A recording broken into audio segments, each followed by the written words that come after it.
ರಾಜನ ಬಿಟ್ಬಿಡ್ತಾರೆ. ರಾಜ ತಾನು ಬದುಕ್ತೆ ಅಂತ ಸಂತೋಷದಿಂದ ಅರಮನೆಗೆ ಬಂದು ಸೈನಿಕರನ್ನ ಕರೆದು ಮಂತ್ರಿಯನ್ನ ಸೆರೆಮನೆಯಿಂದ ಬಿಟ್ಬಿಡಿ ಅಂತ ಹೇಳ್ತಾನೆ. ಸೈನಿಕರು ಮಂತ್ರಿಯನ್ನ ಸೆರೆಮನೆಯಿಂದ ಬಿಡುಗಡೆ ಮಾಡ್ತಾರೆ. ರಾಜ ಮಂತ್ರಿಯನ್ನ ಭೇಟಿಯಾಗಿ ಹೇಳ್ತಾನೆ, ಮಂತ್ರಿಗಳೇ, ನಾನು ದುಡುಕಿ ನಿಮ್ಮನ್ನ ಸೆರೆಮನೆಗೆ ಹಾಕ್ಬಿಟ್ಟೆ. ಅವತ್ತು ನೀವು ಆಗಿದ್ದೆಲ್ಲ ಒಳ್ಳೇದಕ್ಕೆ ಅಂತ ಹೇಳಿದ್ರಿ, ಅದು ಅವತ್ತು ನನಗೆ ಅರ್ಥ ಆಗಿಲ್ಲ. ಅವತ್ತು ನನ್ನ ಬೆರಳನ್ನ ಕತ್ತರಿಸ್ಕೊಂಡಿದ್ದು ಒಳ್ಳೇದಕ್ಕೆ ಅನ್ನೋದು ನನಗೆ ಈಗ ಕಾಡು ಜನದಿಂದ ಬಿಡುಗಡೆ ಆದಮೇಲೆ ಗೊತ್ತಾಗಿದೆ. ನೀವು ಹೇಳಿದ್ದು ಸರಿ, ಆಗುವುದೆಲ್ಲ ಒಳ್ಳೇದಕ್ಕೆ ಅಂತ ನನಗೆ ಈಗ ಅರ್ಥ ಆಗಿದೆ ಅಂತ ರಾಜ ಮಂತ್ರಿ ಹತ್ರ ಹೇಳ್ತಾರೆ.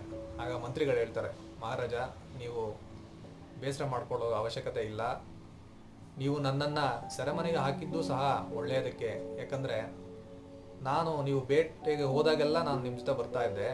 ನೀವೇನಾದರೂ ನನ್ನ ಸೆರೆಮನೆಯಲ್ಲಿ ಹಾಕದೇ ಇದ್ದಿದ್ರೆ, ಒಂದು ವೇಳೆ ನಾನು